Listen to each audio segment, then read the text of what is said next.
Esta lucha va mucho más allá de México. Que quede claro que es para el mundo.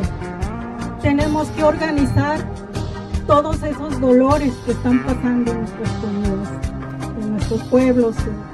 Tenemos que organizar todas esas razas. Pues yo no estoy de acuerdo. No voy a hablar, ya saben que yo soy terco. Hasta que escuche. Y estoy que me carga la chingada. Tengo todo el derecho a quemar y a romper. No le voy a pedir permiso a nadie, porque yo estoy rompiendo por mi hija. Y la que quiera romper que rompa, y la que quiera quemar que queme, y la que no nos estorbe. Buenas noches ya. Noches ya, hasta acá en Tijuas andamos ya de noche. ¿Cómo estás, camarada B? Muy bien, muy bien. Pues bien, pero acá tristón por todo lo que está sucediendo Está cabrón el ambiente, ¿no? en el mundo. Sí. Sí, bueno, pues a lo mejor ya nos conviene entrar de lleno, claro, con nuestras respectivas introducciones, como acostumbramos, pero pues vamos a darle su usual bienvenida a nuestro querido publique de camaraditas y camaradotas que nos acompañan aquí en este podcast de preferencia, el Politburro. Bienvenidos a una emisión más. El día de hoy nos acompaña muy gustosamente nuestra camaradita Trips Sin Semilla. ¿Cómo estás? Estoy contenta de convivir con Memazapanes y con el camarada B. Y pues a ver qué platicamos. Feliz. Excelente. Sí, también por acá, con muchas ansias de ver qué sale en este cotorreo. Y como ya es costumbre, nos acompaña también camarada B. Hola, buenas tardes a todos. Gracias por sintonizarnos de nuevo. Muchas gracias, camarada B. Y como siempre, les saluda con mucha ternura radical su camarada Cari. A lo mejor, Trips Sin Semilla, platícanos un poquito para la gente que a lo mejor no te ubica de ahí del Insta. ¿Qué línea es la que manejas por ahí en tu cuenta? Trips Sin Semilla, pues en realidad es un espacio como que de todo un poco, ¿no? Depende mucho de qué esté pasando. Normalmente son memes, cosas que dan risa, lo que me da risa lo subo. Tengo nada más la regla de el contenido que subo no puede ser racista, misógino, clasista, homofóbico. Esa es la línea. Y pues ya de repente pasan cosas en el mundo como ahorita. Y pues la neta no te da el corazón para estar subiendo memes y cosas de risa, entonces pues de repente en esos momentos se vuelve un poco más serio, entre comillas, el contenido. Entonces es por ahí una mezcla de memes, cosas actuales, teoría, y la verdad es una comunidad muy chida, se arma el cotorreo, muy padre. Una gran comunidad de la que estamos gustosos de conformar parte por ahí, comentando, compartiendo contenido, generando contenido también, trabajándole de agrapas a Mark Zuckerberg. Literal. Pero bueno, mencionas por ahí unas que estamos viviendo unos momentos muy tensos en la situación nacional e internacional, ¿no? Pues sí, pues lo que pasó en el metro ayer, antier, en la noche, que es como lo más reciente, pero también ya llevamos días con lo de Colombia, como platicábamos también fuera del aire, lo de Robafont. Algunos temas que andan ahí en caliente, ¿no? Camarada B, ¿con qué te gustaría comenzar la charla del día de hoy? Creo que estaría interesante por empezar por el ámbito nacional, ¿no? Por lo que pasó en la Ciudad de México este lunes, el trágico accidente en la línea 12 del metro de la Ciudad de México. Pues fue una catástrofe anunciada, ¿no? Pues no una catástrofe, pero un accidente, algo que ya había sido, de lo que ya se sabía que había problemas, ¿no? En cuanto a la estructura del metro, ya había sido reportado por la comunidad de Tláhuac, creo que es la delegación de Tláhuac, Precisamente de que había fallas, ¿no? en la estación de Los Olivos, ¿no? En la delegación Tláhuac. Y pues yo recuerdo, pues no especialmente de esa zona, sino que cuando recién se inauguró la línea del metro hace, ¿cuánto fue? Hace 8 años, ¿no? 2012, 2013. 2012 creo, sí. Sí, recuerdo mucho que estaba mucho en el Politécnico, de los en los medios, ¿no? Y que se le tiraba mucha tierra al gobierno de la Ciudad de México y a funcionarios de que el sobrecosto y que se había pospuesto la inauguración de la línea del metro, ¿no? Entonces, desde entonces ha habido problemas con esa línea, ¿no? La grilla, Este, la grilla usual, ¿no? sí, Pero ahí estuvieron involucrados, pues como vemos en las fotos que hay ahorita, Calderón, Marcelo Ebrard, Miguel Ángel Mancera, a Carlos Slim, pura fichita, ¿no? Pura fichita de este imaginario colectivo que tenemos como mexicanos. Hubo una vez ahí que está hasta la se foto en el agarraron metro. como a golpes, ¿no? No me acuerdo si en el Senado, pero hablando justo de esa línea y se hizo así un zafarrancho y se empezaron a empujar y así. Habrá que buscar ahí el archivo de la Cámara de Senadores en Esa el no me la YouTube. sabía, esa no me la sabía. Yo me acuerdo, pues ha estado circulando en las redes últimamente la foto en la que están en el metro, ¿no? Todos bien felices. Slim y Calderón y Mancera, Ebrard. Pura fichita. Bueno, a lo mejor podemos preguntarte, Trips sin semilla, eh, ¿cómo ves tú la situación? Tuvimos la oportunidad de cotorrear un poquito sobre este tema ya previo al episodio. ¿Cómo nos resumes tu percepción del tema? Pues creo yo, digo, voy a estar repitiendo las cosas, ¿verdad? Pero al final es como lo que más me suena de todo esto, que digo, en primer lugar, lo que dice el camaradita B, de que fue prevenible, ¿no? O sea, que esto que hablábamos de la negligencia, o sea, había distintas evidencias que señalaban que tarde o temprano iba a pasar un accidente, una tragedia. Pasó y qué triste que como en otras ocasiones tenga que pasar esto para empezar a levantar las antenas y empezar a checar qué está pasando, por ejemplo, con otras líneas, etcétera. Entonces, en primer lugar, qué triste que sea algo que se pudo haber prevenido, que se debió de haber prevenido y que por negligencia, por sus políticas de austeridad republicana, bla, bla, bla, distintos factores, pues pasó esto. Pero algo que a mí o sea, en lo que estoy pensando mucho es que al final esto es un síntoma de un problema gigante y más grande que está ahí estructural, que es en cómo habitamos nuestras ciudades y también en qué sistema económico vivimos y también como todo este tema, o sea, que pueden entrar como muchos conceptos también como necropolítica, ¿no? O sea, que literalmente cómo las decisiones del Estado llevan a la pérdida de vidas y es de forma sistemática, o sea, porque no son acontecimientos aislados, sobre todo cuando ves a qué cuerpos afecta, lo que hablábamos hace rato, ¿no? O sea, a las personas vulnerables de distintos grupos que viven como distintos tipos de marginación, empobrecimiento, etcétera, los cuerpos periferizados. Entonces, pues no sé, o sea, me hace pensar en muchas cosas, pero principalmente eso, que es un problema gigante que está ahí estructural y que tenemos que hacer algo definitivamente para cambiar las cosas porque si no, pues es acontecimiento tras acontecimiento, tragedia. ¿Ustedes qué opinan? Me llama mucho la atención que hablas ahí de austeridad, ¿no? De esta imagen que trata de proyectar el AMLO. Y bueno, los empresarios bien contentos, ¿no? Porque ay, a huevo, papi Estado, pues que nos cobra impuestos, que si lo evadimos o no es otro tema, pero por lo menos lo que le tengo que pagar al Estado, pues no va a estar despilfarrado, ¿no?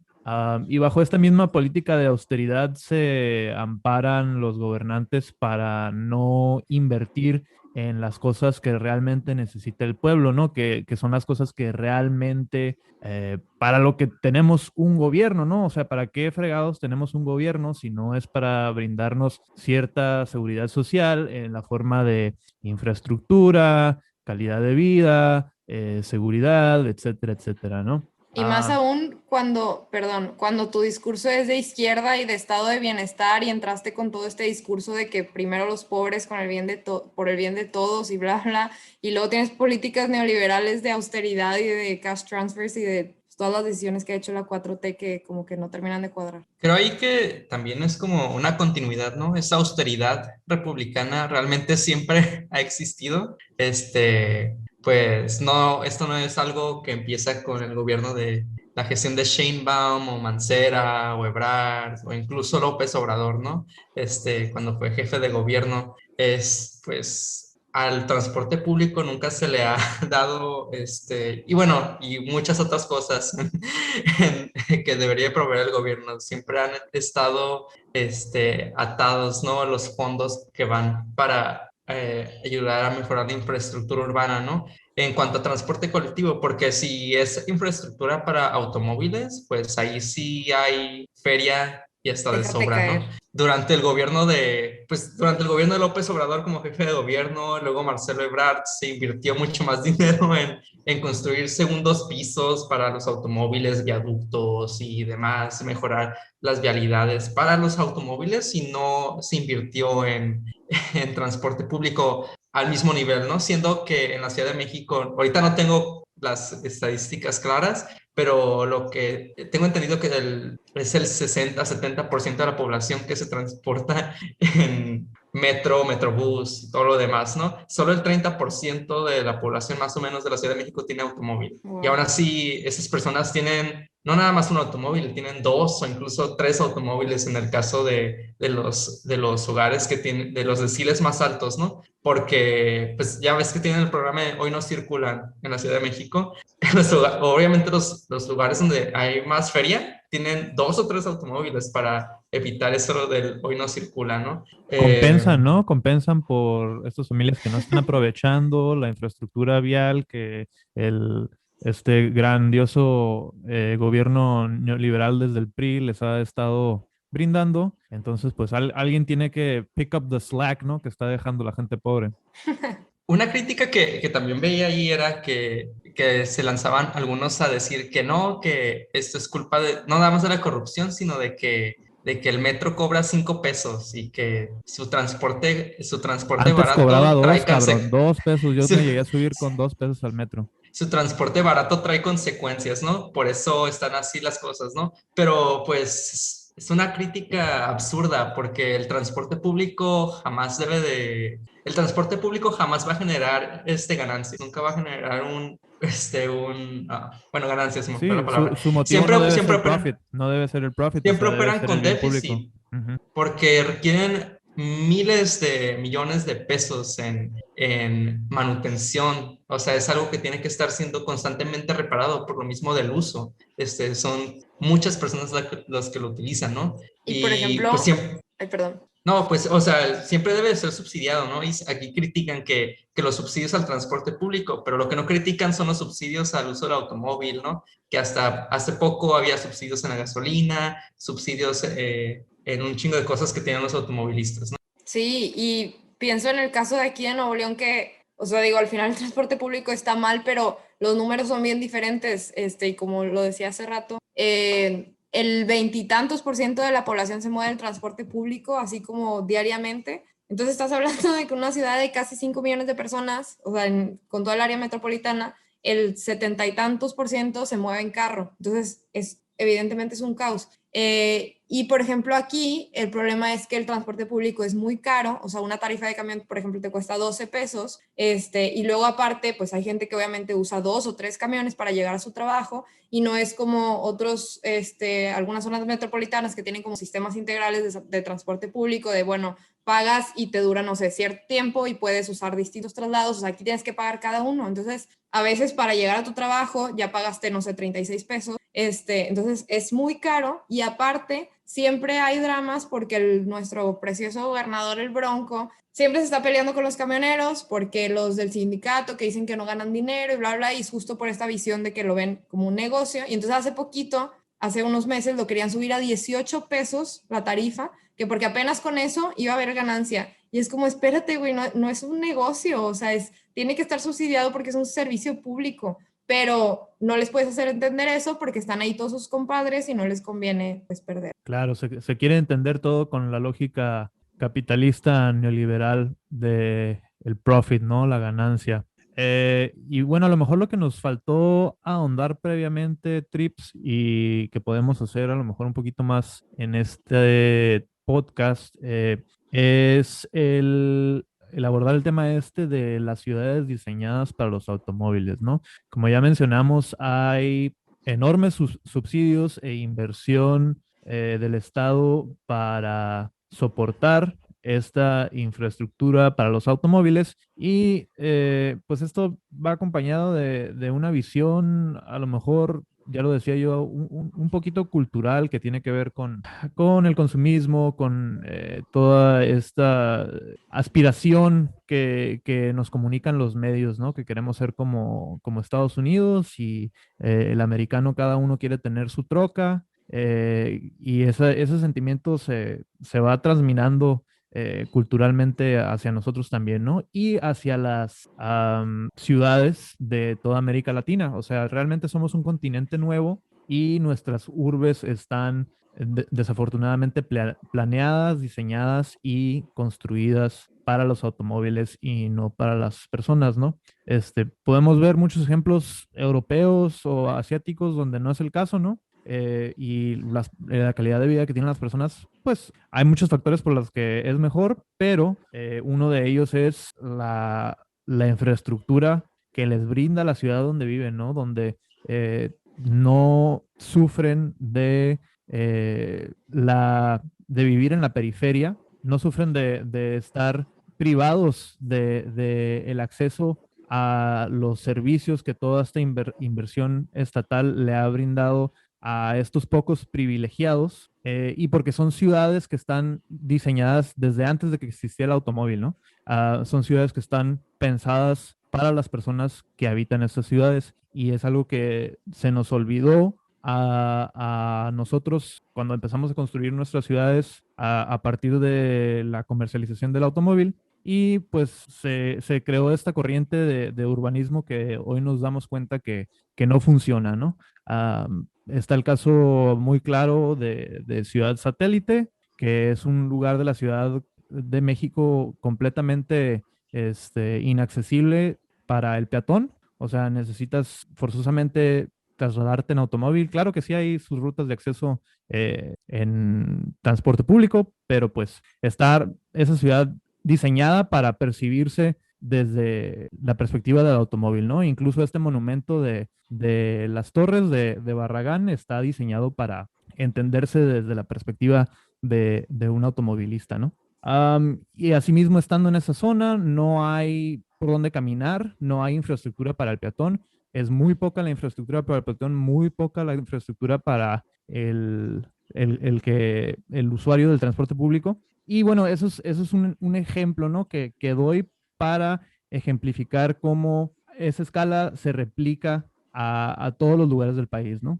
Y pues en muchas ciudades en México no tenemos la misma, no tenemos el mismo recurso billuyo que en la Ciudad de México o que en Monterrey, ¿no? Si el transporte público en Monterrey es malo, es insuficiente, en Tijuana es raquítico, ¿no? Estamos hablando de una zona metropolitana de 2 millones de personas y un servicio de transporte público que le da abasto a lo mejor, a lo mucho, a un 30%, ¿no? Yo creo que sería mucho menos que... En Tijuana, de hecho, se mueve, también es una cifra similar a la Ciudad de México, 60% de la población se mueve en transporte público, son 900,000, 1 millón de personas que se mueven en transporte público, ni siquiera tenemos metro, tenemos una ruta troncal que es como un autobús articulado que no alcanza ni a la mitad de la población. ¿Y todavía lo tenemos? Y sí, todavía lo tenemos, pero no me consta que exista.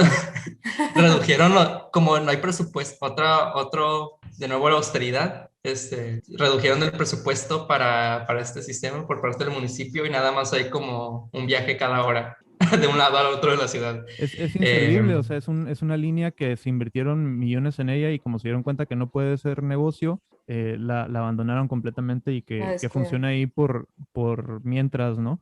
Y dentro de ese porcentaje que mencionas, camarada B, están contemplados estos, ¿cómo llamarles? Concesiones transportistas que pues en realidad son servicios privados, no son transporte público porque son taxis, pero son servicios privados de transporte. Sí, para los que no conozcan Tijuana, pues estos taxis son combis, son unas camionetas Urban o Mercedes-Benz, que son los sprinters, usualmente les deberían de caber como unas 10 personas sentadas, pero los choferes de estas unidades meten a veces hasta 20 personas en las unidades, a veces de pie, para poder sacarle una ganancia a cada viaje, ¿no? Y aquí sí cobran entre 18 a 25 pesos por viaje. Y estas rutas nada, no son como que abarquen de un lado a otro de la ciudad o que cubran las necesidades de una persona de ir de sus hogares a los centros de trabajo. A veces tienen que tomar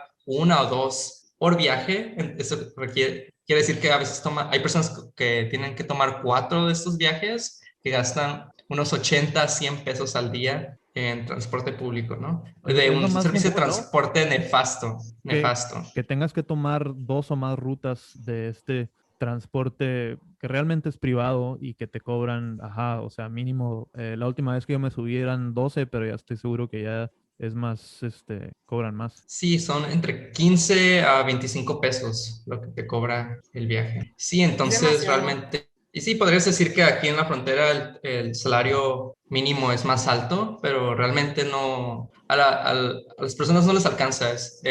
A una persona con salario mínimo significa utilizar el 25 o 30% de sus ingresos en puro transporte público. Sí, por eso, aunque también digo, el carro es bien caro y la gasolina y todo, pero por eso no, o sea, tampoco es caer en esta cosa de no entender por qué la gente insiste en tener carros, porque sabemos que tenemos, o sea, que no tenemos muy buenas opciones, ¿no? O sea, reclámale a la gente cuando tengas un transporte público excelente y que no lo estén usando por aferrarse a usar el carro, pero obviamente se entiende cuando termina siendo mucho más cómodo por tiempos, por seguridad, a veces incluso económicamente te termina saliendo casi igual, ¿no? O sea, si ya hiciste la inversión inicial de tener el carro, o sea, de comprar el carro en primer lugar. Entonces, por eso es bien complejo, porque al final, como luego estos temas que surgen de no individualizar las responsabilidades de este tipo de cosas, pues es una cosa como pública y colectiva que tenemos pendiente. Claro, y aquí el problema es, como mencionaban hace rato, pues es un resultado del sistema económico en el que vivimos inmersos, ¿no? Un sistema en el que, pues, como dices, se individualiza, se atomiza a los trabajadores y el ideal es que todos tengan su automóvil. Eso es lo que, pues, es el aspiracionismo, ¿no? Y también muchos de los servicios se enfocan al automóvil, y lo veo más desde la pandemia, que por ejemplo aquí en Tijuana muchos lugares han construido drive-thrus o han ampliado sus drive-thrus para darle soporte a esta mayor demanda, ¿no? De gente que va en sus automóviles a consumir a lugares, ¿no? Sí, aquí Entonces todo el también. consumo. Ahora hasta abrieron un súper, o sea, están haciendo un súper nuevo en la zona de la carretera nacional al sur de Monterrey, que es drive-thru. O sea, todo se volvió drive-thru, ¿verdad? Incluso las vacunas y, digo, las pruebas de COVID, todo. Pero ahora un súper ya se me hizo como el colmo. Nunca, Claro, y ahora que mencionas lo del COVID, recuerdo que aquí en Tijuana, hubo lugares donde había sitios de que eran para que fueran en sus vehículos a vacunarse, y cuando había personas, por ejemplo, que no tenían acceso a otras áreas de la ciudad por lo mismo de que el transporte es tan deficiente, y no las dejaban vacunarse en los sitios de automóviles, que porque solo era para automóviles, no dejaban entrar a peatones a vacunar. Y claro, eso luego les las vacunas implicaba son para los gastar. autos o para las personas, ¿no? Es ridículo.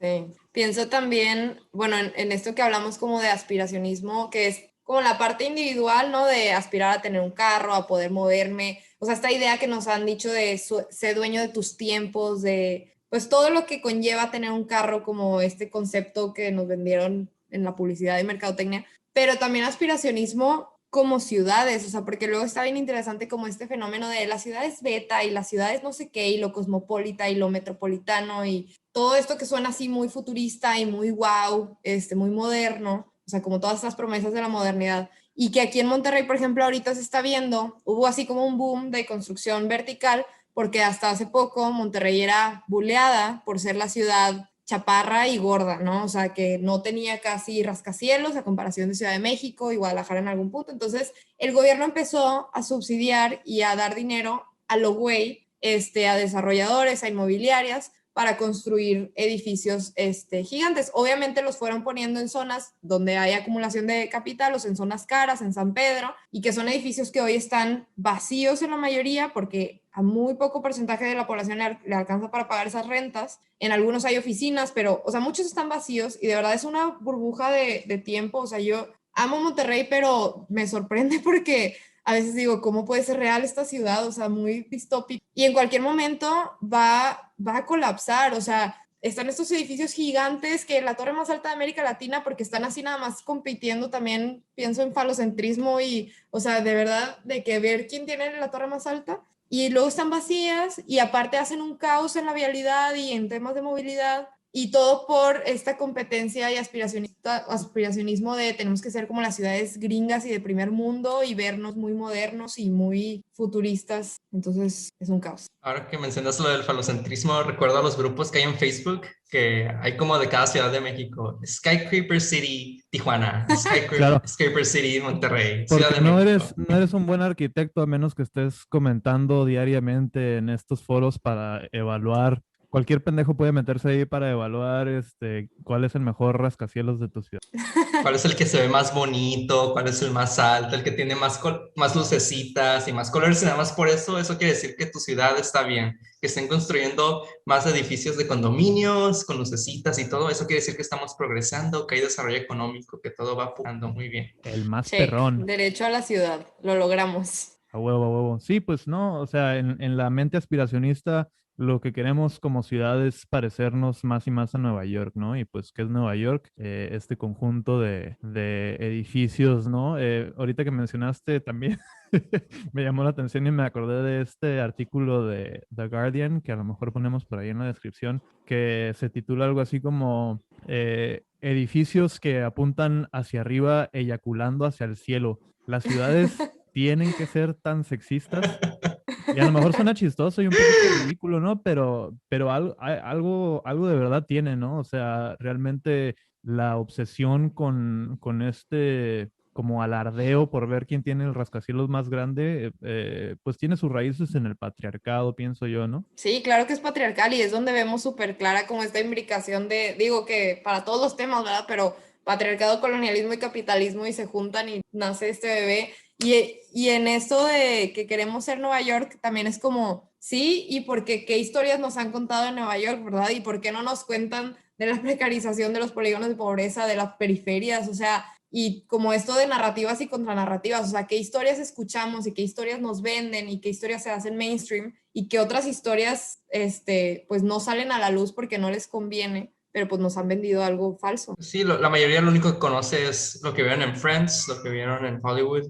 Y el lado yuppie de Nueva York, ¿no? Pero no conocen, como dices, los polígonos de pobreza, todos los tenements donde los migrantes llegaban a finales del siglo XIX, principios del siglo XX, que vivían hacinados en edificios sin servicios públicos y que posteriormente todo esto fue destruido, ¿no? Con la gentrificación y la construcción de edificios más nice, ¿no?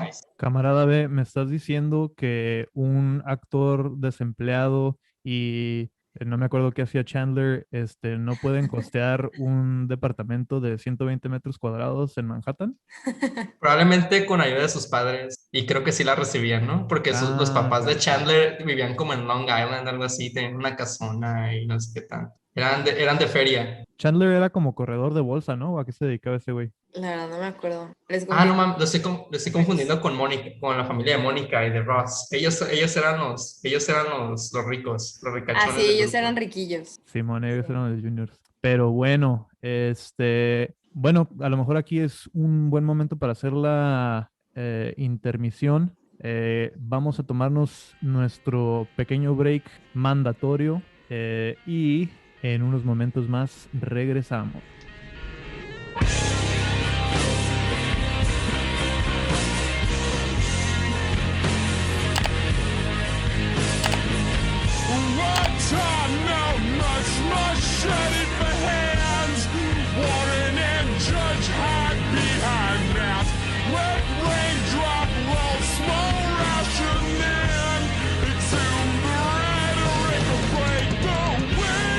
Single file, so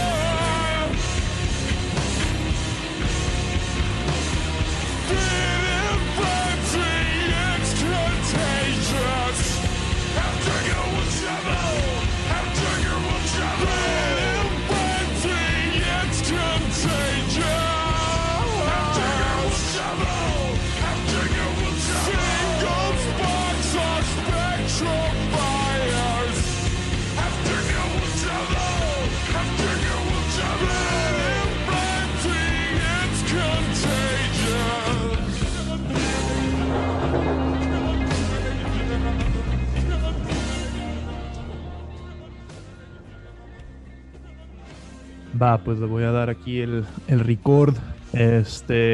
Y no sin antes tomar la oportunidad para felicitarte, camarada Trips Sin Semilla, por este gran goal, meta de los 8 millones, 8M seguidores. Felicidades. Ya superamos al Memelas. Memelas, ¿cuánto tienen Memelas más o menos, No, es broma, tiene como 1.5.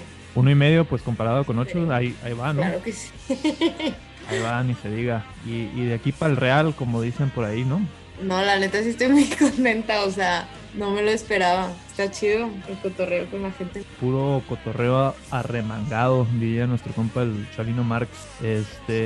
Y bueno, a lo mejor ya podemos pasar a otro de nuestros temas. Me gustaría hablar de la situación esta del hashtag Robafont. Camarada B, no sé si nos tengas por ahí unas palabras al respecto. Pues creo que en redes sociales se ha viralizado esto de boicotear a Bonafont y a Coca-Cola y demás compañías que son extractivistas del agua, ¿no? Pero, o sea, les quiero recordar que no hay consumo ético en el capitalismo. Y los boicots muchas veces no sirven para nada. Lo Eso, que eso dicen, pero a lo mejor para los que nos escuchan por primera vez, ¿qué te hace decir eso? creo que en este caso, pues no es tanto hacer un boicot, sino cambiar la estructura. Es necesario cambiar la estructura que permite a estas empresas seguir robando descaradamente los recursos del pueblo, ¿no? Es lo que pienso ahorita en este momento.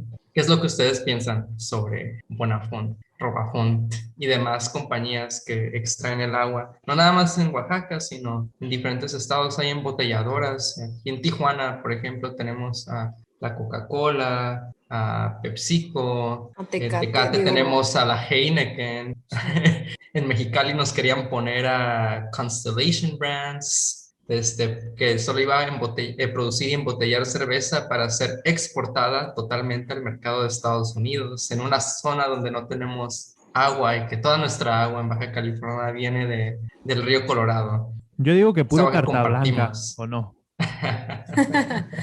Eso también es Heineken. Hijo de su chingada madre. todo es un monstruo. Aquí en México nada más hay dos corporativos que son dueños de toda la cerveza. Es ABB, que es una empresa holandesa belga, que la que compró el Grupo Modelo. Y tenemos a Heineken, que es dueña de Cervecería Moctezuma. Y ya, para de contar todas las demás. Bueno, yo creo que la Barrilito y la... ¿Cuál es la otra? ¿A La poco Barrilito es Concha. independiente? Creo que la Barrilito, no, la Barrilito sí será de Modelo, pero hay una de esas que son comerciales que no son de ellos dos. Por eso yo solamente tomo pura cerveza artesanal de 90 pesos para arriba la pinta, ¿no? De Zaragoza Brewing Company, los cortárboles en cura local. Para donde me haga, no mames. Ah, el Zaragoza sí lo vi, sí lo vi. Estuvo mamón eso. ¿Qué opinas tú de la expresión tan común esa a veces en nuestras esferas trips de que no existe el consumo ético bajo el capitalismo? Pues estoy totalmente de acuerdo, porque si no ya se vuelve, digo, esta cosa que hemos hablado en redes, en nuestras páginas y en nuestros memes, de que luego ya se vuelve una cosa de superioridad moral, ¿no? O sea, de, bueno, yo no estoy tomando ese cheve, y entonces pues ya me lavo las manos, o sea, esta individualización de la responsabilidad de temas que pues son colectivos y que son estructurales, y que luego también es una forma en la que, o sea, como las feel good policies, ¿no? O sea, de que, bueno, ya sientes que hiciste lo que te toca, pero pues está el problema ahí, sigue gigante. Y pues al final sí, o sea, cualquier cosa que decidamos va a tener consecuencias negativas y al final las decisiones que pueden llegar a tener como menos consecuencias negativas, son nada más para unas cuantas personas que pueden costear pagar 90 pesos por una cheve, o sea, por varias cheves de 90 pesos, por ejemplo, en vez de comprarse una caguama carta blanca, o como lo que hablamos de hace rato de las bicis, de quién en realidad puede ir, por ejemplo, a su trabajo en bici, tiene que vivir ahí cerquita, o sea, ya se vuelve una cuestión de privilegios, entonces, y que de todas maneras sigue habiendo consecuencias negativas, porque estamos viviendo en el capitalismo, porque todo a veces no sabemos de dónde viene, y por más que te digan que es eco-friendly, y luego el greenwashing, y, o sea, está muy complicado, entonces creo que estoy de acuerdo y por lo mismo no hay que enfocar nuestros esfuerzos como a estas decisiones individuales. Si bien el boicot sirve, creo, sobre todo para traer el tema a la agenda, o sea, para mover la opinión pública, medios de comunicación, pero pues no estás cambiando nada. Entonces creo que es importante siempre acordarnos de, ok, incluso si estoy teniendo como estas decisiones individuales, quiero cambiar mis hábitos de consumo, lo personal es político, igual acordarnos de que está todo esto que tenemos que hacer como paralelamente. Claro, y aquí, o sea, la pregunta esencial es, bueno, y el problema es la privatización del agua en este caso, ¿no? Y aquí es un problema también de quiénes tienen acceso al agua y quiénes no. El agua es objeto de ser propiedad privada o es un bien común de toda la sociedad, ¿no? Y es un Y commodity. pues, y de hecho, si nos vamos, pues ya suena bien liberal, ¿no? Pero si nos vamos a la Carta de los Derechos Humanos del 48, pues ahí dice que el agua es un derecho humano.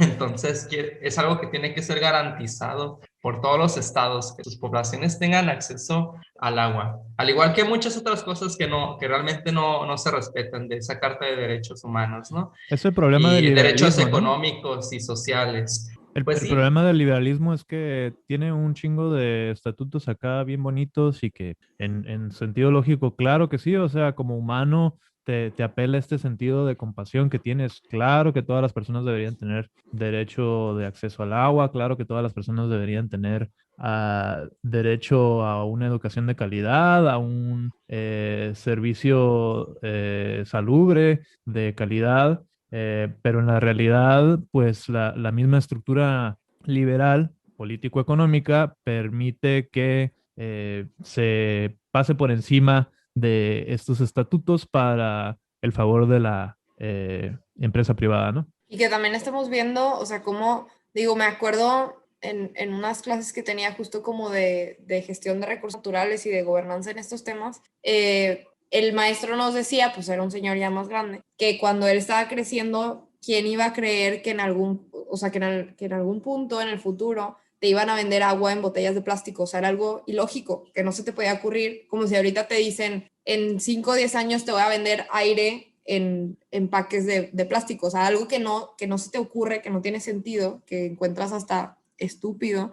Y pues luego pasó, ¿no? Y ahorita lo vemos como lo más normal del mundo y pues México también siempre como adaptando los hábitos de Estados Unidos por todo este sistema en el que nos encontramos, pues insertos. Entonces México creo que es el país que consume más, o sea, per cápita más botellas de agua, si no me equivoco, y luego justo después está Estados Unidos, o sea, al final adaptamos eso de Estados Unidos y lo llevamos todavía más, digo, por muchas cosas de esta dinámica como imperialista y neocolonialista y lo que sea, pero pues sí, o sea, pienso que también es preocupante cómo va acelerando esto, o sea, en vez de ver cosas que intenten, digo, sí hay esfuerzos obviamente por revertirlo, pero desde lo grande y desde lo top down, vemos cómo va para atrás y bueno, pues acaban de hacer al agua un commodity hace poquito. Entonces, pues, ¿qué nos depara? O sea, ¿qué está diciendo esto? Las élites saben lo que está pasando, pero pues no sé, el pensamiento sigue siendo a corto plazo y por intereses de muy pocas personas. A mí me encanta comprar mi naranja pelada y en gajitos en Soriana, envuelta en empaque de poliuretano, para poder comérmela a gusto, ¿no? Porque está muy difícil quitarle la cáscara a la naranja, pues, o sea, ya más fácil nomás le quito ahí el papelito este transparente y ya, ¿no? O sea, pago a lo mejor 4 veces lo que vale la naranja, pero pues me da la comodidad, ¿no? De no tener que lastimarme mis uñitas pelando la naranja, ¿no? Les quería leer también por aquí un tuit, esto es de Contrarrepública, Puebla, habitantes de Juan C. Bonilla acusan intimidación por parte de los representantes legales de la empresa Bonafont, de la que demandan su clausura definitiva debido a la extracción excesiva de agua durante los últimos 29 años, lo que afecta al acceso al agua en la comunidad. Y pues salió un video con los pobladores de esta comunidad, ¿no? Con sus peticiones, así como un meme también que dice Robafont, el agua naturalmente robada. Robamos el agua de tus pozos y amellales y luego te la vendemos embotellada. Desde hace 20 años instalamos en Puebla, en el municipio Nahua de Juan Cebonilla, y extraemos de sus pozos artesanales 1.728.000 litros de agua al día. Negocio redondo, pierdes tú y ganamos nosotros. Alto en ecocidio, alto en capitalismo, alto en saqueo. Me parece un gran meme. Se pone a llorar.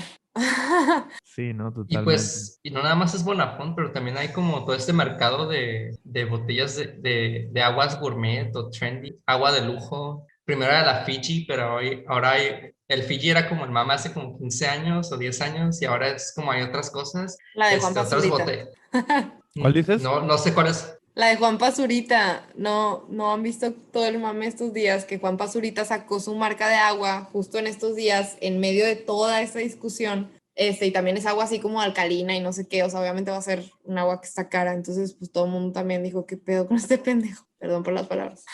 No, no hay problema. Aquí es un safe space para cualquier pendejada que queramos decir. Pero bueno, aquí yo creo que también, también tenemos que ver cuáles son los hábitos de consumo que tenemos en relación del agua. Bueno, a pesar de que son las grandes embotelladoras las que se están básicamente robando el agua, ya sea cerveza, agua embotellada, refrescos. Me gustaría traer a la mesa el tema del consumo de carne. Y creo que ahí es una forma en la que las personas sí pueden tener un impacto si reducen su consumo de carne. México sí es uno de los mayores productores de carne, está entre los primeros 10 productores de carne a nivel mundial. Muchas consumo del país, y una parte importante también se va a exportaciones, ¿no? Pero, o sea, un kilo de carne de res, implica que se gasten 10,000 litros de agua solo para producir un kilo de carne. Entonces, el impacto hídrico que tiene la industria cárnica y el consumo de carne es excesivo y creo que sí es algo que las personas deberían de cuestionarse, fuera de que si es una iniciativa individualista, o si es algo que tal vez deberíamos tomar en cuenta a nivel colectivo. Igual también ahí yo veo también el consumo de carne como algo que se nos ha impuesto desde altas esferas mediáticas, desde las corporaciones, desde Bachoco, desde su carne y demás empresas, pero no sé qué opinan ustedes al respecto. Así es, camaradas. Este es el único podcast norteño que les va a promocionar el veganismo. O el vegetarianismo, ¿no? O por lo menos está también el trend ese de que el Meatless Monday. Ándale. Se me hace una mamada, pero Como el bueno. hoy no circula, pero para el consumo de carne, ¿no? Yo empecé haciendo el Meatless Monday, cancelada. Está bien, está bien. No, o sea, de que tiene razón. O sea, es definitivamente la ganadería y la avicultura son unas industrias cancerígenas para la sustentabilidad ambiental, ¿no? Y también está interesante cuestionar lo que significa sustentabilidad, ¿no? Que últimamente se ha vuelto como una estrategia de marketing más. El capitalismo que todo pervierte. Copta todo. Así es. Ha optado por adueñarse de el label de sustentable y establecer una serie de requisitos bien pendejos y ya cualquiera puede ser sustentable, ¿no? Mientras estés dispuesto a pagar por tener ese logotipo en tu producto. Sí, que luego los labels, hay unos que a veces, o sea, ya cambian la legislación nacional y las regulaciones y ya, o sea, haz de cuenta que por regla todos tienen que tener como lo mínimo que lo que regula ese label, esa certificación, ese sello, pero al final por cuestión de mercadotecnia lo siguen usando y entonces luego también para poner ese sello pues te cobran y es un negocio y como todos esos de Green Forest, no sé, Alianza de las Selvas y de libre de no sé qué, que digo, hay unos que obviamente, es que al final se vuelve eso del consumo, ¿no? O sea, ¿qué persona puede darse ese privilegio de, bueno, comprar la cosita con más sellos posibles para que sea como lo menos, lo más ético posible dentro del capitalismo, pero pues obviamente infla un chorro el precio. Y pues yo creo de este tema, lo que sí está interesante porque pues hay un chorro de debates, ¿no? Luego también esto del ecofascismo, y del veganismo blanco, o sea, de cómo también se vuelve un discurso de esto de los privilegios.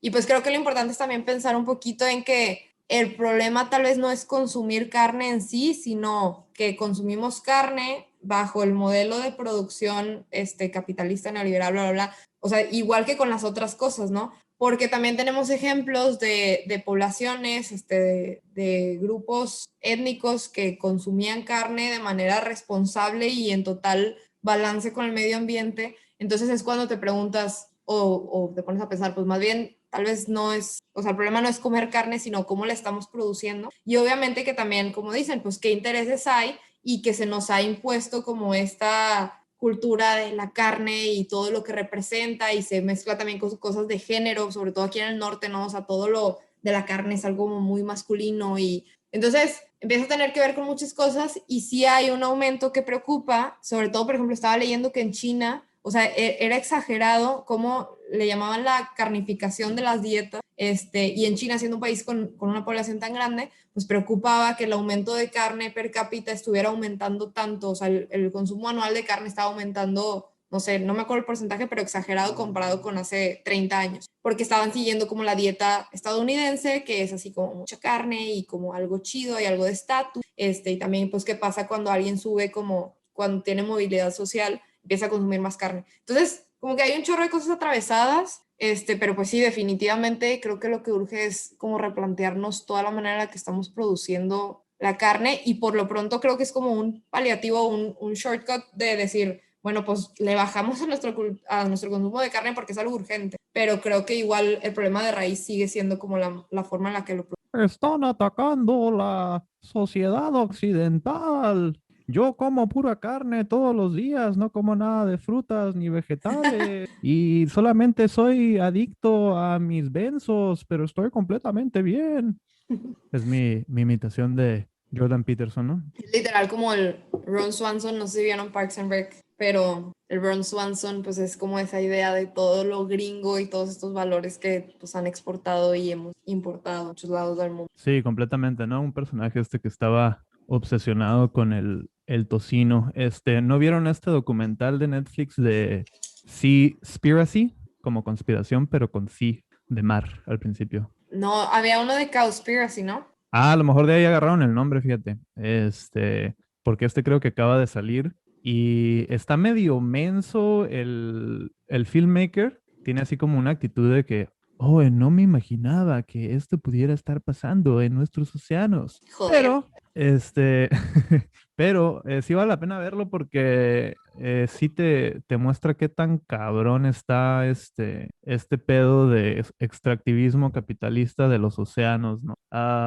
Véanlo con un grano de sal. ¿En este documental es en el que hablan de las vaquitas o...? Principalmente ¿Sí de las mencionan o no? de las ballenas. Creo que sí mencionan las vaquitas, pero es Ujú. más, en una parte hablan de las ballenas, de la caza de ballenas en Japón, pero solamente una parte, y ya de ahí se va a hablar de estas etiquetas que tienen de pesca sustentable, que en realidad no significan nada, ¿no? Yo les recomendaría no pescados, porque bueno, suena como a la tía conspiranoica, pero a lo que he leído en diarios internacionales que son reportes de investigaciones que han hecho recientemente sobre pesca, es que todo lo que viene del mar tiene altos niveles de plásticos. Igual, pues todo ya está inmerso de microplásticos, ¿no? Pero especialmente los pescados, a los océanos llega toda la basura del mundo. Y pescados y todos los mariscos y demás tienen niveles altísimos de microplástico, que pues todavía no sabemos ni siquiera cuál es el efecto que tiene en la salud de las personas, ¿no? Y bueno, queda de sobra todo el matarile que hacen la industria de la pesca, ¿no? En los mares,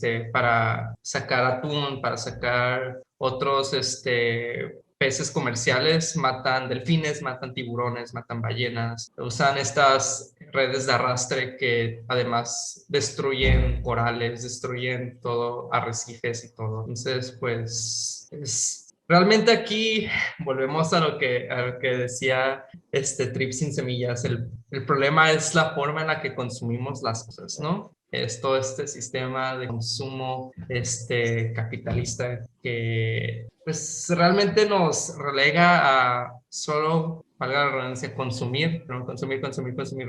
Repetimos mucho esa palabra, consumir sin pensar qué es lo que lleva detrás el que haya llegado ese producto a nuestras manos o a nuestras bocas, ¿no? En este caso, en el caso de los alimentos. Hay que renunciar a la sociedad industrializada. Pero mientras tanto, hay que pasar a este tema también de lo que está ocurriendo en Colombia.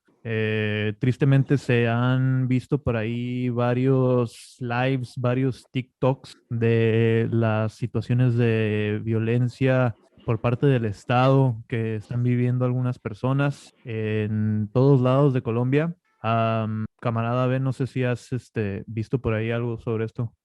Sí, es esencialmente lo que reportan los medios internacionales es que la base, bueno, estas protestas son el resultado de una reciente legislación promovida por el gobierno de Iván Duque. Iván Duque es el presidente de Colombia que dirige un gobierno de derecha en Colombia desde hace un par de años. No recuerdo si la elección fue en 2017 o 2018. Y pues metieron esta legislación para hacer un aumento a los impuestos porque el gobierno al parecer tiene un déficit muy importante. Y el impuesto, esta alza de los impuestos iba parejo para todos, pero especialmente iba a afectar a los deciles más pobres de la población colombiana, ¿no? Son los que iban a ver el mayor impacto, ya que esto iba a tener el impacto en sus hábitos de consumo, en el transporte, aumento del precio de las gasolinas, inflación, etcétera, ¿no? Y bueno, sumado a que pues, Colombia lleva muchos, muchos años en una situación económica bastante grave, al igual que otros países de Latinoamérica, hay una gran desigualdad social, desigualdad económica, pues el pueblo realmente el pueblo colombiano está harto, ¿no? De tanta desigualdad, de tanta pobreza, de tanto De tanto robo. la política neoliberal de siempre, ¿no? Y de estas políticas de austeridad que mencionábamos en un principio. Tengo aquí una cita de CNN, ¿no? Bueno, más bien como un encabezado y subencabezado. Dice, las tensiones en Colombia no se disipan a pesar de que Iván Duque removió la controversial reforma fiscal, ¿no? Interesante que acá los medios traten de pintar a Iván Duque como alguien que respondió Sí. de manera razonable y tratar, yo siento que están pintando pues las personas que están en las calles como una especie con este encabezado, con este subencabezado, una especie de alborotadores, ¿no? Que pues ya tuvieron lo que ya quisieron, o sea, cálmense, o sea, por favor, ya, llévense a la leve, ¿qué más quieren, no? Es lo único que puede decir CNN, ¿no? En este caso, otros medios internacionales, dado que el gobierno de Iván Duque, todos los gobiernos en los últimos 25 años en Colombia son, pues vas a andar como bien chairo, ¿no? Pero son básicamente títeres de Estados Unidos, ¿no? Han sido impuestos y siguen en el poder por influencia de los Estados Unidos, ¿no? Y Colombia es el país con el mayor número de bases militares de Estados Unidos en Latinoamérica, ¿no? Es la base militar, el portaavión de Estados Unidos en Sudamérica, básicamente. Sí, yo creo que también, digo, al final fue la gota que derramó el vaso, ¿no? O sea, de problemáticas, como dicen, de una desigualdad que ya Colombia no me acuerdo como su índice de Gini o eso, pero es similar, si no es que, ay, perdón, ahí sí es mi gato, que por aquí anda. Es similar o más alto que México, pero bueno, tiene problemas muy grandes, también de pobreza. Entonces, pues esto fue así nada más como algo que hizo que ya explotara todo, pero que pues te habla de otras problemáticas. Y de hecho se me hace bien interesante porque justo, bueno, leí por ahí que esta reforma tributaria al parecer era como a plásticos de un solo uso, a todo esto que venía como o sea, era por un tema ambiental, en teoría, pero claro, es cuando ves que una política no está bien diseñada, porque para empezar no estaba diferenciada como dependiendo de tu capacidad económica, o sea, de decir en qué te encontraras. Y aparte, esto que hablamos de cómo vas a exigir ciertas cosas sin dar como una opción, para que las personas puedan decidirlo sin que les afecte como en su economía. Entonces, por esto del cambio climático, pero pues sin tomar en cuenta estas cuestiones económicas. Sí, ¿no? La política neoliberal es esta de socializar las pérdidas y privatizar las ganancias, ¿no? Entonces, Exacto. socializamos las pérdidas, los nuevos gastos que vamos a incurrir, que los subsidie el pueblo, porque cuando hablamos de todo mundo en un impuesto que va a ser parejo, estamos hablando del pueblo, que lo subsidien los consumidores individuales para que puedan seguir operando a todo dar y a toda madre nuestros papis Coca-Cola, nuestros Las papis, transnacionales. claro, o sea, todas las empresas transnacionales que tienen su presencia en nuestro pobre país tercermundista, ¿verdad? Creo que en el caso de Colombia algo que sí me preocupa mucho es que pues en años recientes ha habido protestas en diferentes partes de América Latina y también en relación a políticas fiscales, cambios en la política fiscal económica del gobierno. Si nos vamos a Ecuador, a Perú, a Chile, las recientes protestas que ha habido también han sido similares, pero a pesar de que en estos países también ha habido brutalidad policíaca a lo menso, en Colombia lo preocupante es que el gobierno de Duque ha sacado a el ejército a las calles y vemos los videos en redes sociales de tanquetas, de helicópteros militares, del uso indiscriminado de balas, o sea, de no municiones de plástico ni nada de eso, sino balas se me fue, de pólvora, ¿no? Están usando pólvora en contra de la población, están tirando a matar hacia los manifestantes. Como dicen que son Eh, armas no letales, ¿no? Pero son pinches sí. armas que te dejan incapacitado por meses, si bien te va, porque si te pega mal en donde no debe ser, te mata. Y pues ahí podemos ver la consecuencia del trasfondo político social en Colombia, que no nada más es esta desigualdad cabrona, sino que llevan literal décadas en guerra civil.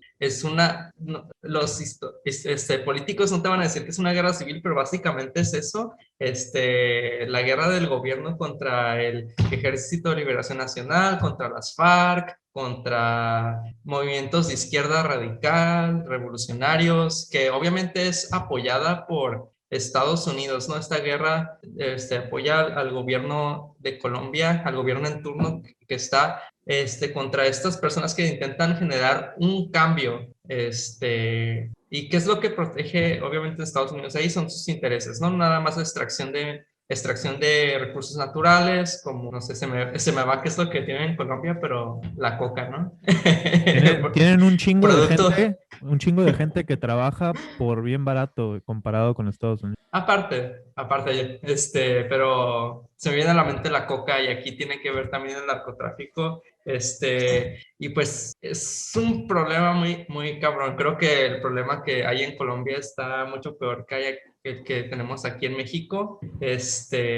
Y podemos ver, ¿no? La influencia de Estados Unidos en cómo la policía y el ejército está tratando a los manifestantes. Al final del día, estos policías y estos militares han sido entrenados por Estados Unidos. Pero luego también, bien interesante, qué historias sí terminan, o sea, la historia mainstream que se cuenta es que el gobierno de Colombia rescató al país de la situación en la que estaban del narco en los 80s y ahora son totalmente diferentes, y cuentan esta misma historia de éxito de Medellín, que el alcalde ha ido a todo el mundo a dar, digo que claro que hay que reconocer cuando alguien sí hace un buen trabajo, ¿no? Pero Ídolo. como, ¿por qué le dan tanta relevancia a esa historia cuando tienes el resto del país hecho trizas y muchas cosas en las que no se avanzaron o están hasta peor? Pero porque ya nos dieron como esta imagen de no, claro que se solucionó y Estados Unidos ayudó a que todo terminara bien bonito. Así es, esa es la historia que nos cuentan los medios que nos quieren vender,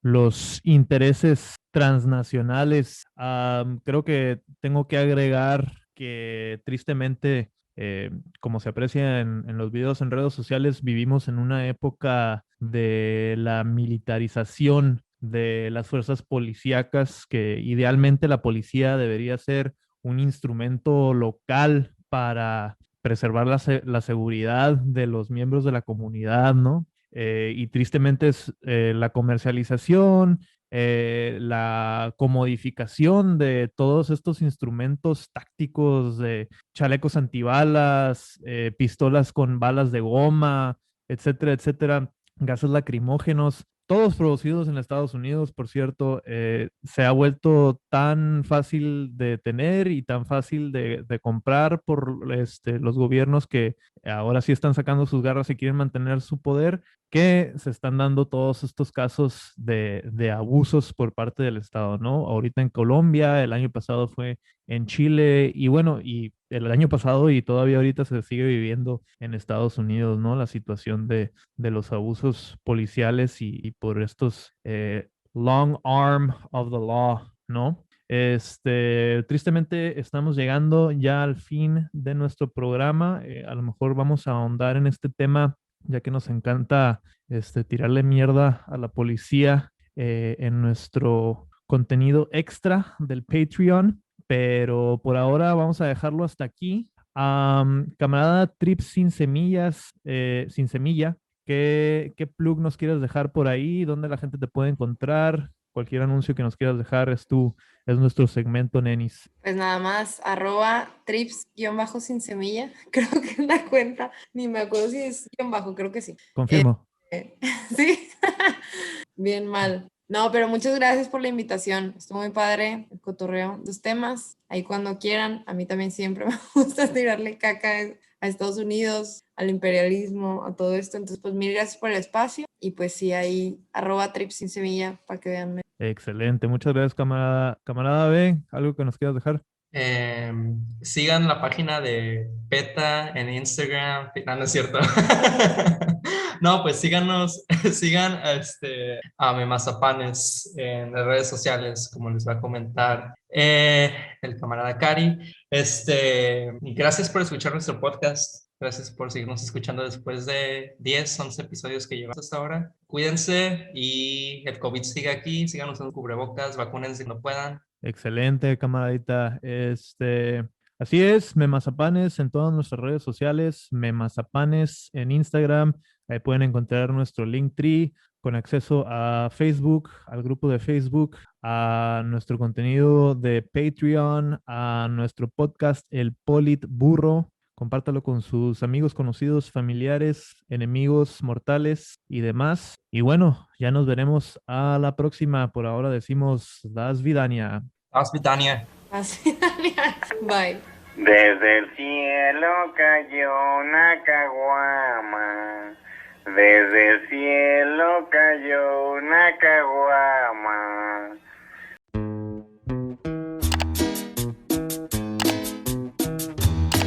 Que no pare, no pare, no pare la fiesta.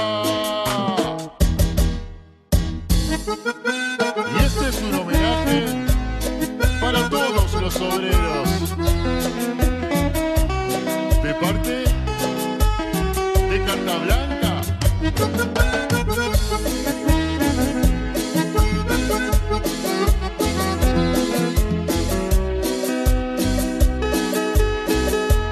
Arriba, che. No tengo un mango para bailar, no tengo un mango, pero esta noche arranco igual, pa' cualquier lado. Que la semana me pasé ya laburando, el vale ya me lo gasté, estoy repelado. Cuando me encuentre con la barra, algún amigo me comparte con un trago. Cuando yo tengo también la vuelta mando, porque soy obrero, bailo cumbia, así olvido los problemas. Soy obrero,